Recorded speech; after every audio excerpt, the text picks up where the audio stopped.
Chapitre 7. La lumière dans les ténèbres. La nouvelle nous frappa de stupeur. En se relevant d'un bond, Gregson répandit le reste de son whisky. Je regardai en silence Sherlock Holmes.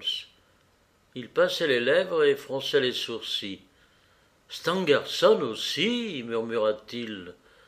Ça se complique. » C'était bien déjà assez compliqué comme ça, grommela Lestrade en approchant d'une chaise. On dirait que je suis tombé dans une espèce de conseil de guerre. Êtes-vous tout à fait sûr de cette nouvelle balbutia Gregson. Je sors à l'instant de sa chambre d'hôtel, dit Lestrade. J'étais le premier à découvrir le nouveau meurtre. Gregson vient de nous faire part de son opinion sur l'affaire, dit Holmes. À votre tour, monsieur Lestrade, dites-nous ce que vous avez vu et ce que vous avez fait, si toutefois vous n'y voyez pas d'objection. Oh, j'en vois aucune, répondit Lestrade en s'asseyant. Je vous avouerai franchement que j'ai cru Stangerson était pour quelque chose dans la mort de Drebber. Ce fait nouveau m'a montré que je m'étais trompé. Pénétré de cette idée, je me suis mis à la recherche du secrétaire. Le 3 au soir, vers 8h30, on l'avait vu à la gare de Euston en compagnie de Drebber. Or, le cadavre de ce dernier avait été découvert à Brixton Road à 2h du matin. Il s'agissait donc de savoir ce que Stangerson avait fait dans l'intervalle et depuis lors. J'ai télégraphié son signalement à Liverpool avec avis de surveiller les bateaux américains. Puis je me suis mis à perquisitionner dans tous les hôtels et meublés du voisinage de Euston. Voici quel était mon raisonnement. Si Drebber et son compagnon s'étaient séparés, ce dernier avait dû se loger pour la nuit dans le voisinage le lendemain matin afin de flâner aux abords de la gare. Oh, il s'était sans doute donné rendez-vous quelque part, dit Holmes. Ben, c'est ce que la suite a montré. J'ai passé toute la soirée d'hier à chercher. J'ai continué de très bonne heure ce matin. À 8h, je suis entré à l'Holidays Private Hotel dans Little Store Street. Je demande si un M. Stangerson loge actuellement à l'hôtel. Ah, vous êtes sans doute le monsieur qui l'attend, répondit-on. Il vous attend depuis 2 jours. Où pourrais-je le trouver? Il dort là-haut. Il a demandé qu'on le réveille à 9h. Alors je monte tout de suite, ai-je dit. Dans mon idée, mon apparition soudaine devait lui faire lâcher une parole. Le garçon d'étage s'est offert à me conduire. C'était au second. Il y avait un petit couloir à traverser. Le garçon m'avait indiqué la porte où il s'apprêtait à redescendre. Le cri que j'ai poussé l'a fait revenir sur ses pas. Ce que je venais d'apercevoir m'avait bouleversé, malgré mes 20 ans d'expérience. Un filet de sang avait coulé sous la porte. Il avait serpenté à travers le couloir, et il avait formé une petite mare le long de la plinthe. En voyant cela, le garçon a manqué tomber dans les pommes. La porte était fermée en dedans, nous l'avons enfoncée à coups d'épaule. La fenêtre de la chambre était ouverte, et près de la fenêtre, tout recroquevillé, gisait le corps d'un homme en chemise de nuit. Il était bel et bien mort, et il l'était depuis assez longtemps. Ses membres étaient rigides et glacés. Nous l'avons retourné, le garçon l'a reconnu tout de suite. C'était bien le monsieur qui avait loué la chambre sous le nom de Joseph Stangerson. La mort avait été causée par une entaille profonde au côté gauche. Le cœur a dû être atteint. Mais alors j'arrive à la partie la plus étrange de l'affaire. Devinez ce que j'ai trouvé au-dessus du cadavre. Je frémis d'horreur avant même que Sherlock Holmes répondit. Le mot rêche, en traits de sang. Exactement, dit Lestrade d'une voix blanche. Il y eut un moment de silence. L'assassin inconnu rendait ses crimes encore plus horribles en les accomplissant avec autant de méthode que de mystère. Mon système nerveux, qui avait tenu bon sur le champ de bataille, commença à flancher. « On a vu l'assassin, reprit Lestrade, un garçon laitier qui se rendait à son travail et passait par la ruelle, entre l'écurie et le derrière de l'hôtel. Il a remarqué qu'une échelle, ordinairement couchée là, avait été dressée contre une des fenêtres du second qui était grande ouverte. Après avoir dépassé l'hôtel, il s'est retourné et il a vu un homme descendre l'échelle. Il la descendait tout naturellement, sans précipitation, si bien qu'il l'a pris pour un menuisier ou un charpentier. Il est de bonne heure à l'œuvre, celui-là, a-t-il pensé, sans y attacher plus d'importance. D'après lui, l'homme est grand, il a un visage rougeau et il porte un long vêtement brun foncé. Il doit être resté quelque temps dans la chambre à la suite de son crime. Nous avons trouvé de l'eau teintée de sang dans une cuvette où il s'est lavé les mains et des taches de sang sur les draps. Il a essuyé son couteau. Le signalement de l'assassin correspondait de point en point à la description qu'avait faite de lui Sherlock Holmes au moyen de quelques observations éparses. Je lui jetai un coup d'œil. Il n'y avait sur son visage aucune trace de fierté. « Vous n'avez rien trouvé dans la chambre qui puisse nous renseigner sur le meurtrier ?» demanda-t-il. « Rien. » Stangerson avait dans sa poche le portefeuille de Drebber. Cela semble assez naturel puisque c'est lui qui réglait les dépenses. Il y avait à peu de choses près 80 livres. On n'a rien pris.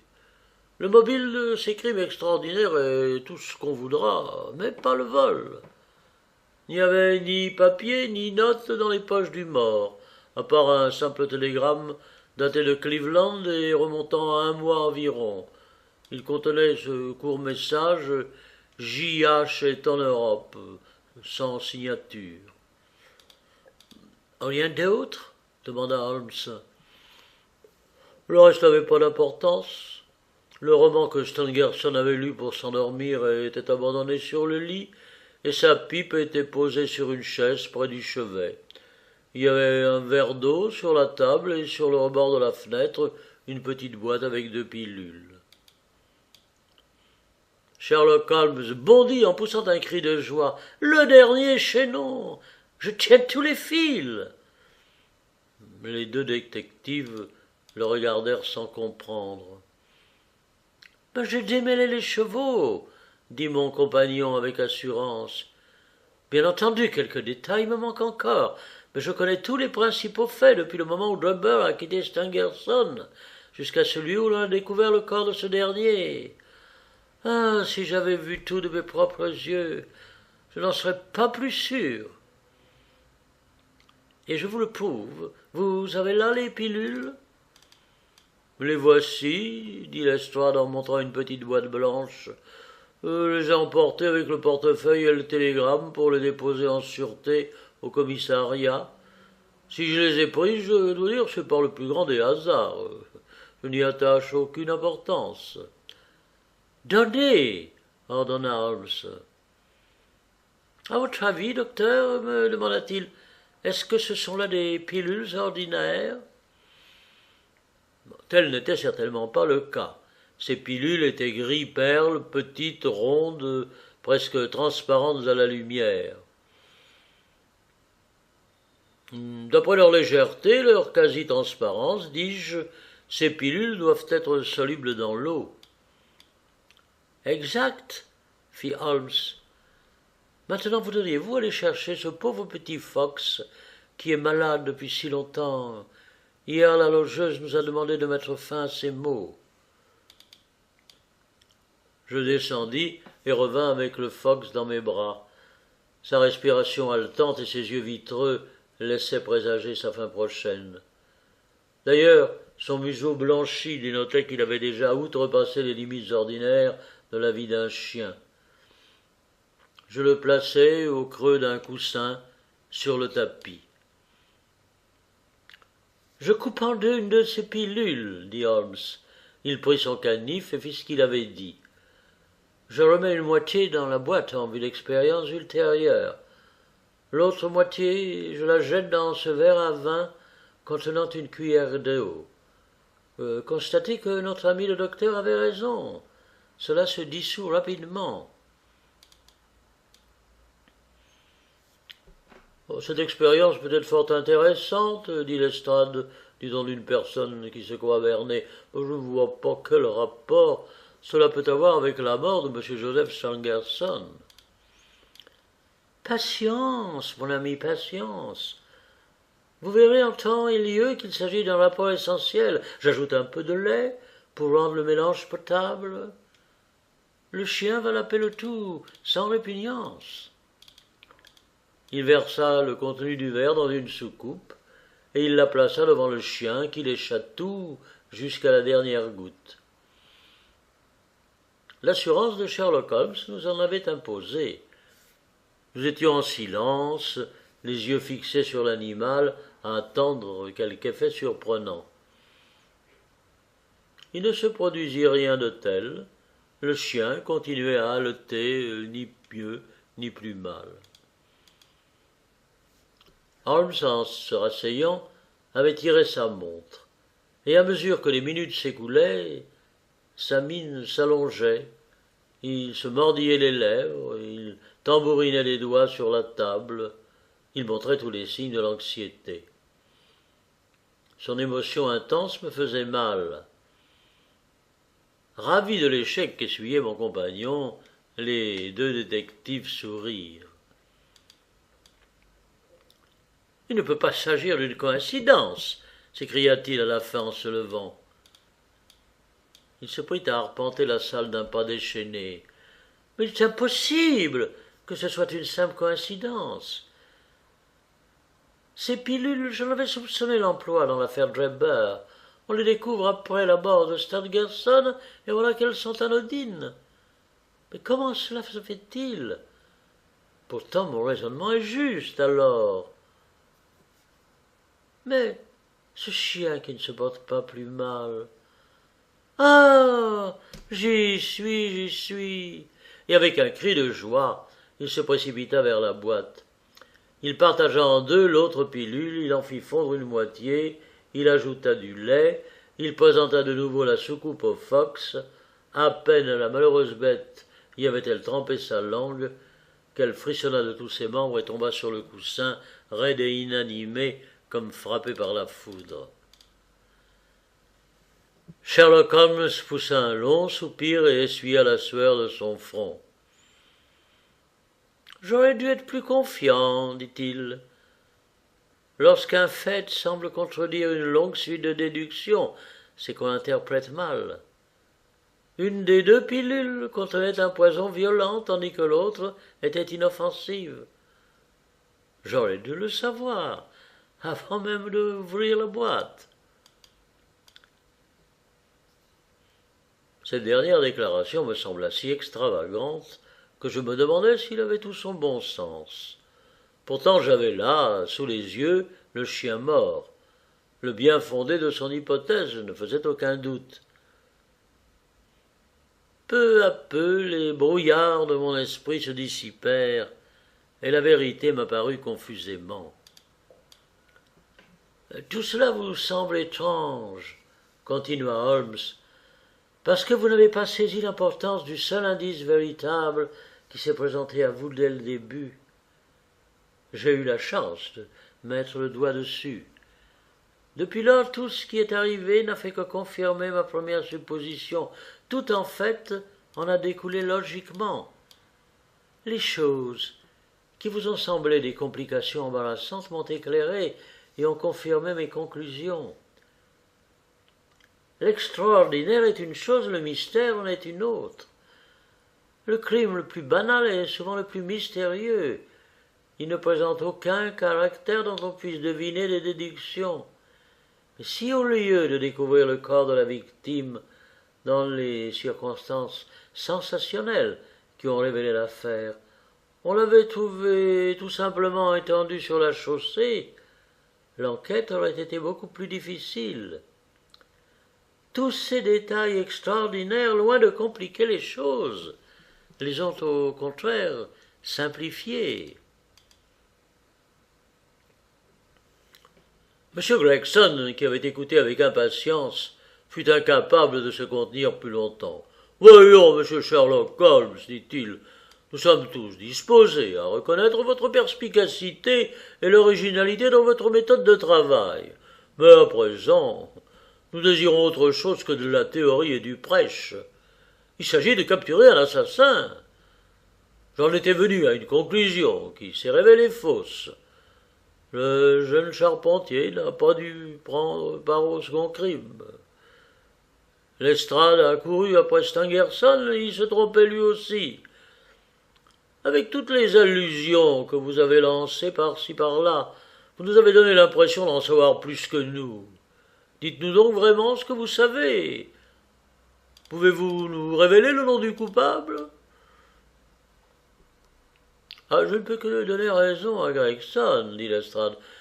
Nous avons chacun de notre côté essayé d'éclaircir l'affaire, et bon, nous avons échoué tous les deux. Depuis mon arrivée ici, vous nous avez laissé entendre à plusieurs reprises que vous saviez parfaitement à quoi vous en tenir. J'espère que vous ne nous ferez pas languir plus longtemps. Tout délai apporté à l'arrestation de l'assassin pourrait lui laisser le temps de commettre un nouveau crime, ajoutai-je. Pressé par nous trois, Holmes parut hésiter. Il n'en continua pas moins à marcher de long en large, la tête basse et les sourcils froncés. Tout à coup, il s'arrêta et nous regarda bien en face. « Il ne commettra plus de crime, dit-il. Là-dessus, vous pouvez être tranquille.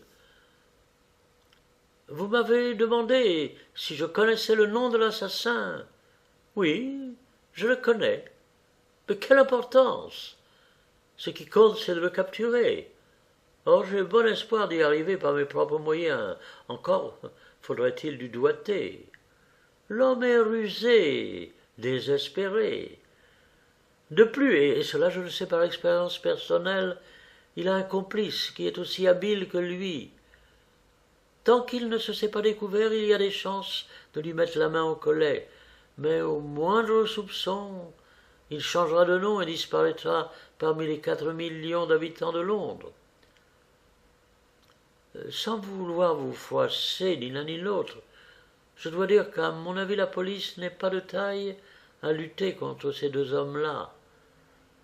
C'est pourquoi je n'ai pas fait appel à votre aide. Bien entendu, si à mon tour j'échoue, je serai blâmé d'avoir agi seul. Bah, je joue gagnant. Dès maintenant, je vous promets ceci, quand je pourrai me mettre en rapport avec vous sans nuire à mes plans, je le ferai. Apparemment, cette promesse, précédée de l'allusion méprisante à la police, ne satisfit guère Gregson ni Lestrade.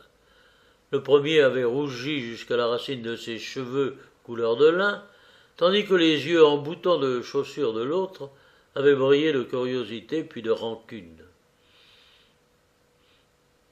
Ils n'eurent pas le temps de répliquer, on frappa. Le porte-parole des Gavroche, Wiggins, montra sa frimousse. « Pardon, monsieur, dit-il en relevant sa mèche de cheveux, le fiacre est en bas. »« Parfait, mon garçon, dit Holmes avec satisfaction. »« Pourquoi n'adoptez-vous pas ce modèle à Scotland Yard » ajoutait-il en sortant d'un tiroir une paire de menottes en acier. « Voyez comme le ressort fonctionne bien. Elles se referment en un rien de temps. » « Nos vieilles menottes suffiront, dit Lestrade, si nous attrapons jamais l'assassin. »« Fort bien, dit Holmes en souriant. Au fait, le cocher pourrait m'aider à transporter mes bagages. Demandez-lui de monter, Wiggins. » Je fus surpris d'apprendre que mon compagnon partait en voyage. Il ne m'en avait rien dit. Il y avait une petite valise dans la pièce. Holmes alla la chercher et se mit à la sangler. Sur ses entrefaites, le cocher entra. Sans le regarder, Holmes lui dit en s'agenouillant « Aidez-moi donc à attacher cette courroie, cocher. » L'homme s'avança, l'air hargneux, un peu méfiant. Il se pencha et tendit les mains. Coup sec, bruit métallique, Holmes se releva. « Monsieur, cria-t-il, les yeux brillants, je vous présente M. Jefferson Hope, l'assassin d'Enoch Drebber et de M. Joseph Stangerson. »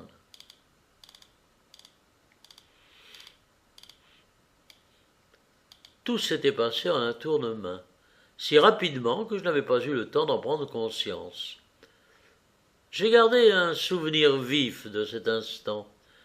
L'air triomphant de Holmes et le timbre de sa voix, le visage abasourdi, féroce du cocher lorsqu'il regardait les menottes qui brillaient à ses poignets. Elle les avait encerclées comme par magie. Durant quelques secondes, nous fûmes comme des statues. Puis, avec un rugissement de colère, le cocher s'arracha à l'étreinte de Holmes et se rua par la fenêtre. Le bois et le verre volèrent en éclats, mais avant qu'il eût passé au travers, Gregson, Lestrade et Holmes sautèrent sur lui comme autant de chiens de chasse. Ils le ramenèrent de force. Une lutte terrible s'engagea, il nous repoussa maintes et maintes fois tant il était fort. Il semblait avoir l'énergie convulsive d'un épileptique. Le verre avait affreusement tailladé son visage, mais il avait beau perdre du sang, il n'en résistait pas moins. Lestrade réussit à empoigner la cravate, il l'étrangla presque. Le cocher comprit enfin l'inutilité de ses efforts. Nous ne respirâmes cependant qu'après lui avoir lié les pieds et les mains.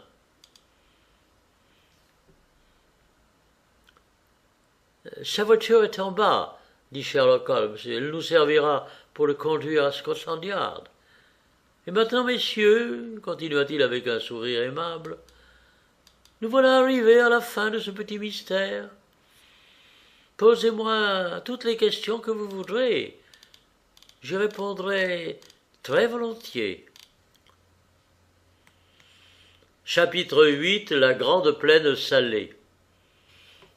Au nord-ouest des États-Unis, de la Sierra Nevada, du Nebraska et du fleuve Yellowstone, au nord, jusqu'au Colorado, au sud, s'étend un désert aride qui a pendant de longues années barré la route à la civilisation.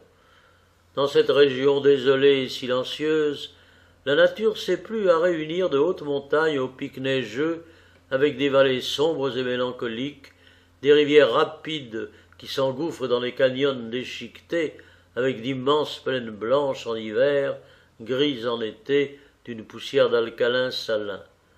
Mais tous ces paysages offrent au regard le même aspect dénudé, inhospitalier et misérable. Personne n'habite là. De temps à autre, une bande de ponies ou de pieds noirs, en quête de nouveaux terrains de chasse, traverse les plaines, mais elles sont si terrifiantes que les plus braves d'entre eux sont heureux de les perdre de vue et de se retrouver dans leurs prairies.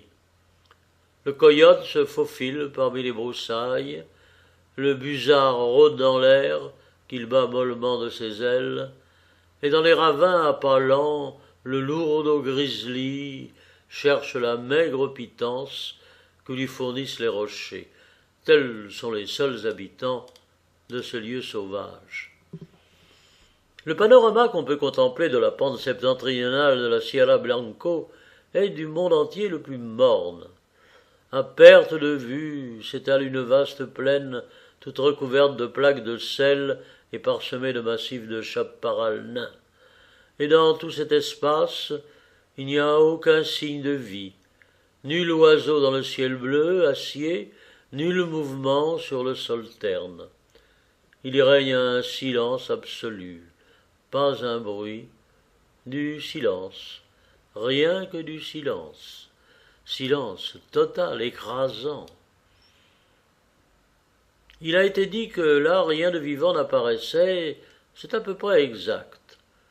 Du haut de la Sierra Blanco, on voit une piste qui serpente dans le désert et se perd dans le lointain. Des roues y ont creusé des ornières et de nombreux aventuriers y ont laissé l'empreinte de leurs pas. Ici et là, tranchant sur le fond sombre du dépôt de sel, des objets blancs brillent au soleil. Ce sont des ossements, les uns de grande dimension et grossièrement taillés, les autres plus petits et plus délicats. Les premiers ont appartenu à des bœufs, les seconds à des hommes.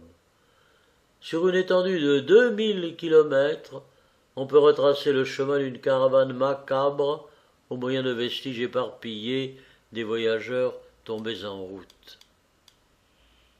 Tel est le spectacle que le 4 mai 1847 contemplait un homme solitaire. Son apparition aurait pu le faire passer pour le génie ou le démon de la région. Il aurait été difficile de dire s'il était plus près de 60 ans que de 40. Il avait l'air hagard et le visage décharné. Sa peau parcheminée était comme collée à ses pommettes saillantes. Ses longs cheveux bruns et sa barbe étaient striés de fils blancs. Ses yeux, enfoncés dans leur orbite, brillaient d'un feu étrange, et la main qui serrait son fusil était d'une maigreur squelettique.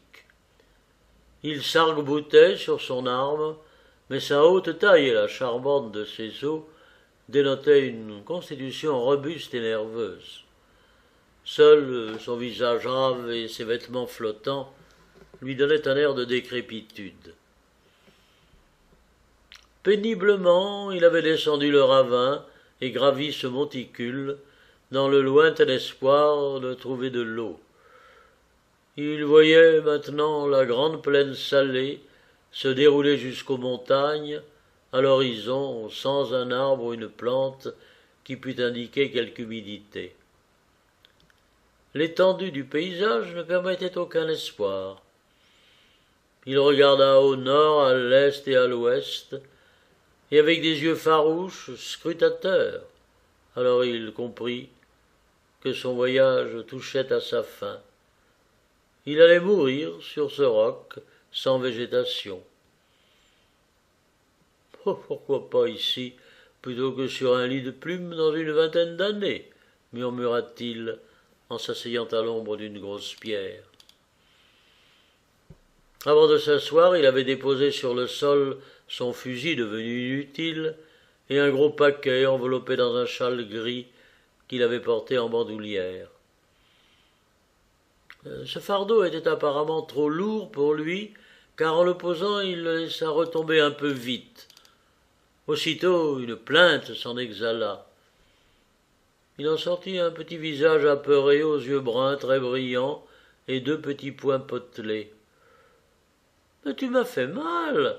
dit une voix d'enfant sur un ton de reproche. « Oh, c'est vrai ?» répondit l'homme avec regret, « je l'ai pas fait exprès. » Tout en parlant, il déroula le châle gris qui enveloppait une jolie petite fille d'environ 5 ans. Les souliers coquets, l'élégante robe rose, le tablier de toile indiquaient des soins maternels attentifs. L'enfant était pâle et fatigué, mais ses bras et ses jambes fermes montraient qu'elle avait moins souffert que son compagnon. « Ça va mieux ?» demanda l'homme avec appréhension en la voyant se frotter derrière la tête sous ses boucles dorées. « Embrasse mon bobo pour le guérir, dit-elle en lui indiquant avec gravité la place meurtrie. Maman faisait toujours comme ça. Où est maman? Maman est partie. Je pense que tu la reverras bientôt. Partie? Dit la petite fille. Elle m'a pas dit au revoir, c'est curieux. Elle me disait toujours au revoir quand elle allait chez tante pour prendre le thé.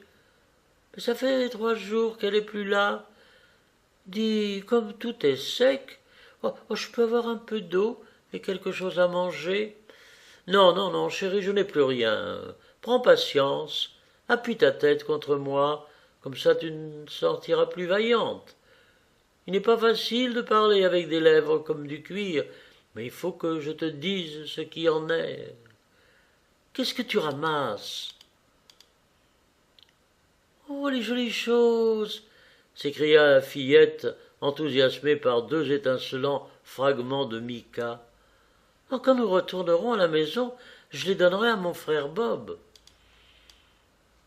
Tu verras bientôt de plus jolies choses, dit l'homme avec conviction. Attends un peu. Mais j'allais te dire, tu te souviens quand nous avons quitté le fleuve? »« Oh oui. Eh bien, tu comprends, nous comptions en atteindre un autre. Mais on s'est trompé. À cause de la boussole ou de la carte ou d'autre chose, il n'y aura plus de fleuve. Alors il ne nous restait plus d'eau, sauf une goutte pour toi et... »« Ah, tu n'as pas pu te laver ?» interrompit sa compagne en regardant le visage barbouillé. « Non, ni me laver ni boire. Monsieur Bender, il a été le premier à partir, puis l'Indien Pete, puis Madame McGregor, puis ensuite Johnny Holmes, et enfin ma chérie, ta mère. » « Alors, maman aussi est morte ?» cria la petite fille. Elle cacha son visage dans son tablier et elle éclata en sanglots. « Oui, tout le monde est mort, excepté toi et moi. Alors j'ai pensé que nous trouverions peut-être de l'eau par ici. Je t'ai prise sur mon épaule et je me suis mis en marche. Mais notre situation ne semble pas s'être améliorée. Il nous reste une bien faible chance. »« Mais veux-tu dire que nous allons nous aussi mourir ?» demanda l'enfant en relevant son visage inondé de larmes. « Ah, ça m'a tout l'air. »« Mais fallait le dire tout de suite, » s'écria-t-elle avec un joyeux sourire. « Tu m'as fait une peur. Mais puisque nous allons mourir, nous allons retrouver maman. »« Tu la retrouveras, mais toi aussi. Je vais lui dire comme tu as été bon.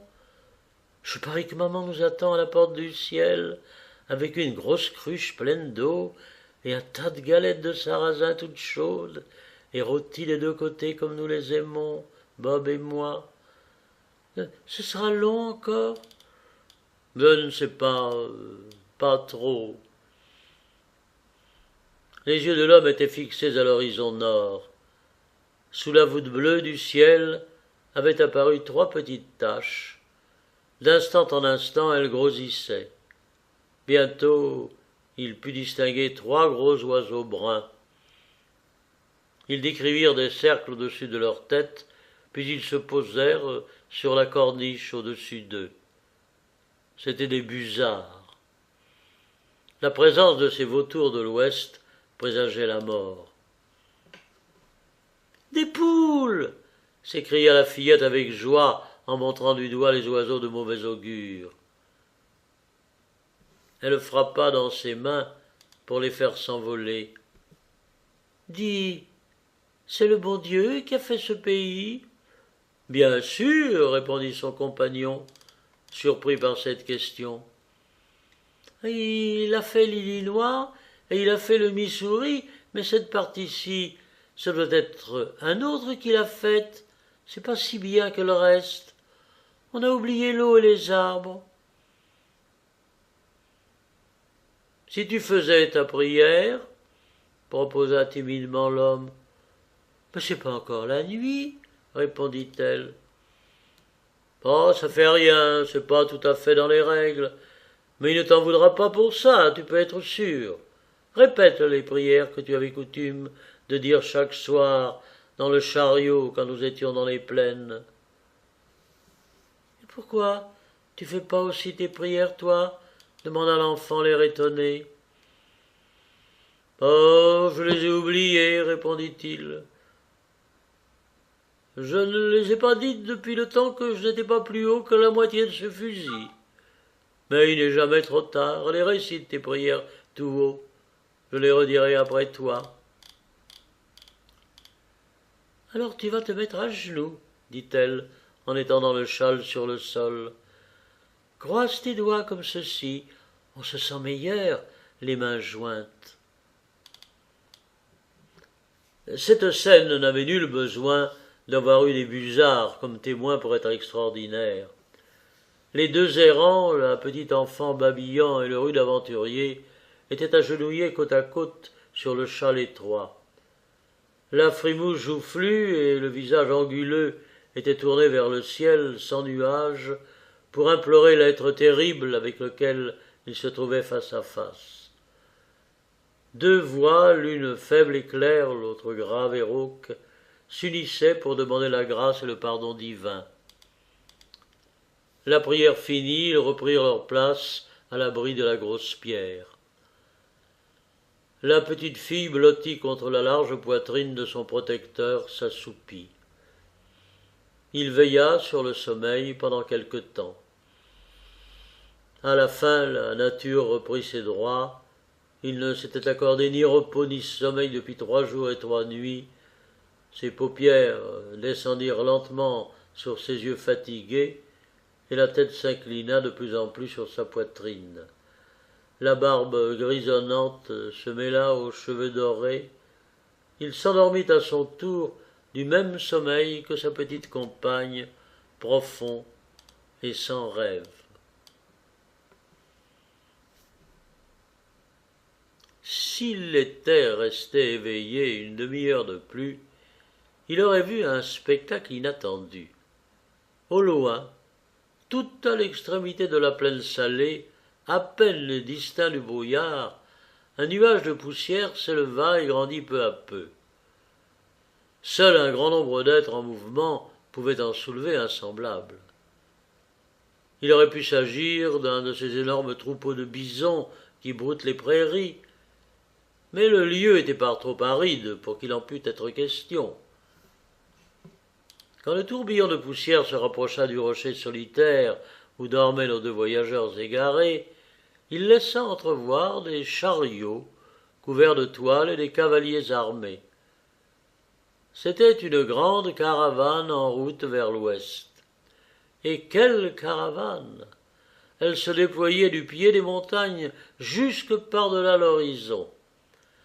À travers l'immense plaine avançaient en désordre des chariots et des charrettes, des cavaliers et des piétons, d'innombrables femmes qui chancelaient sous leurs fardeaux, et des enfants qui trottinaient entre les chariots ou qui regardaient furtivement de dessous les bâches. Ce n'étaient évidemment pas des émigrants ordinaires, bien plutôt un peuple nomade, contraint par la force des choses à se chercher une nouvelle patrie. L'air résonnait de bruits de pas, de grondements sourds, de hennissements et de grincements de roues. Tout ce tintamarre ne réussit pas à réveiller nos 2 dormeurs. En tête de la colonne chevauchait une vingtaine d'hommes au visage dur et sévère, vêtus de gros draps et armés de fusils. Parvenus au bas du monticule, ils s'arrêtèrent pour tenir conseil. « Les sources se trouvent à droite, mes frères, » dit l'un d'eux, un homme grisonnant aux lèvres fermes, au visage imberbe. « Prenons la route de la Sierra Bianco pour atteindre le Rio Grande, » dit un autre. « Oh, ne croyez pas que l'eau vous manque, » cria un troisième. « Celui qui a pu la faire jaillir du rocher n'abandonnera pas son peuple élu. »« Amen, amen, » répondit toute la troupe. Ils allaient se remettre en route quand l'un des plus jeunes à la vue perçante poussa un cri. Il désigna le monticule. Au sommet flottait quelque chose de rose qui ressortait sur un fond de pierre grise. Ils piquèrent des 2 tout en armant leurs fusils. D'autres cavaliers se joignirent à eux. Le nom de Peau-Rouge volait de bouche en bouche. « Oh, il ne peut pas y avoir d'Indiens ici !» dit l'homme âgé qui semblait être le chef. « Nous avons dépassé les Pawnis et nous ne rencontrerons pas d'autres tribus avant les grandes montagnes. »« Je vais voir, frère Stangerson ?» demanda quelqu'un de la bande. « Oh, j'irai aussi !» s'écrièrent une 12aine de voix. « Descendez de cheval, nous vous attendrons !» répondit l'homme âgé. Le temps de le dire, et les 2 jeunes gens avaient sauté à terre, attaché leurs chevaux, et tous s'étaient mis à gravir la pente escarpée. Ils avançaient rapidement et sans bruit, avec la confiance et la dextérité d'éclaireurs exercés. D'en bas, on les vit sauter de roche en roche, puis leurs silhouettes se découpèrent sous le ciel. Le jeune homme qui avait donné l'alarme marchait en tête. Les autres le virent lever les bras en l'air en signe de surprise, et quand ils le rattrapèrent, ils éprouvèrent la même sensation devant le tableau qui s'offrait à leurs yeux. Sur le petit plateau qui couronnait la colline se dressait une pierre énorme, au pied de laquelle gisait un homme de haute taille, à la barbe longue, aux traits durs, d'une excessive maigreur. Son air calme et sa respiration régulière montraient qu'il dormait profondément. Un petit enfant reposait tout contre lui. Ses bras ronds et blancs entouraient le cou musclé. Sa tête blonde s'appuyait sur le veston de velours. Ses lèvres roses, entr'ouvertes, laissaient voir des dents blanches comme la neige, et un sourire enjoué se jouait sur ses traits puérils. Ses petites jambes dodues, ses chaussettes blanches et ses souliers propres, aux boucles brillantes, contrastaient étrangement avec les longs membres desséchés de son compagnon. Sur la corniche du rocher qui surplombait ce couple étrange, se tenaient 3 busards solennels qui, à la vue des nouveaux venus, jetèrent un cri rauque et s'envolèrent de mauvaise grâce.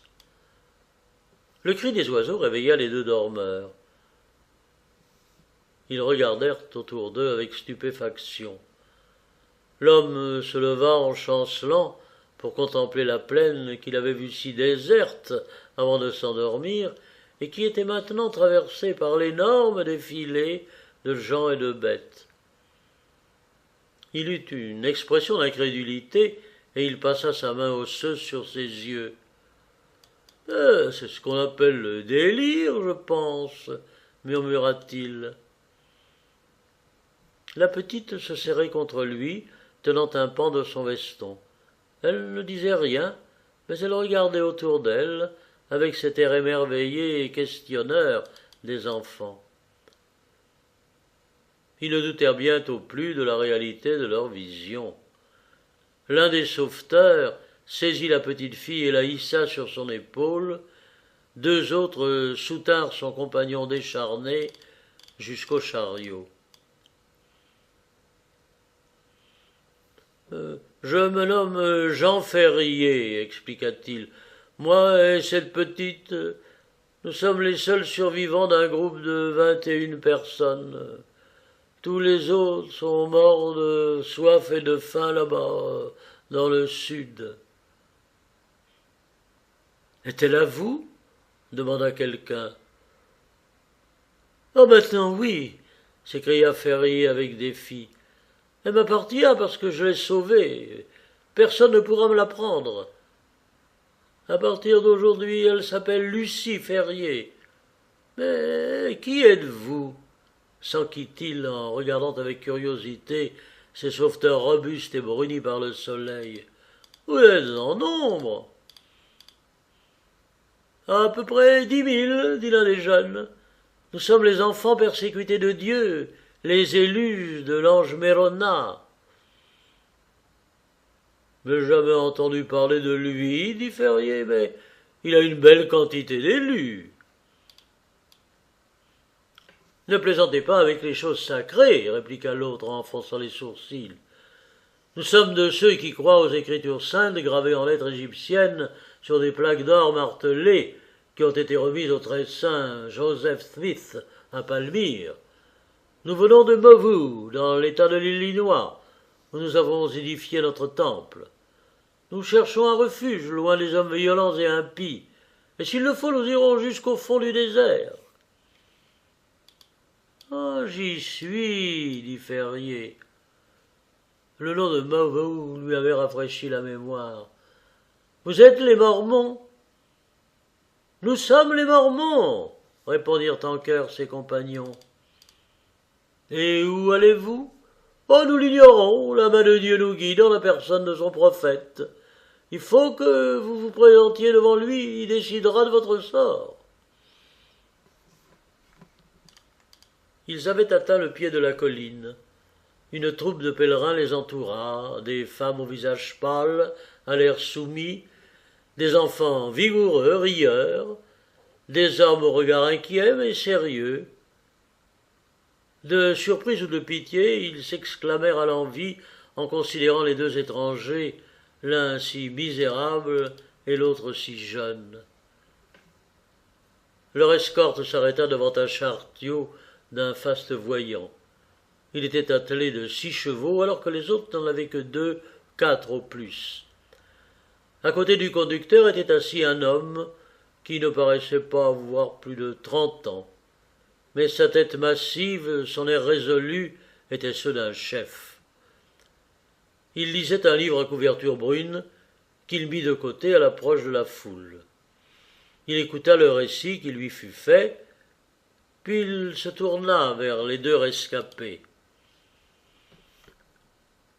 « Si nous vous prenons avec nous, dit-il avec gravité, ce ne peut être qu'en tant que nouveaux adeptes de nos croyances. Nous ne voulons pas de loups dans notre bercail. Si vous deviez être parmi nous comme le ver dans le fruit, il vaudrait mieux laisser blanchir vos os dans le désert. Acceptez-vous nos conditions ? Mais avis que je vous suivrai à n'importe quelle condition, dit Ferrier, avec une telle énergie que les graves anciens ne purent réprimer un sourire. Le chef resta impassible. « Emmenez-le, frère Stangerson, dit-il. Donnez-lui à boire et à manger, occupez-vous de l'enfant. Vous aurez la tâche de lui apprendre notre sainte croyance. Nous avons assez tardé. En route, à Sion, à Sion, à Sion, en avant !» crièrent les Mormons.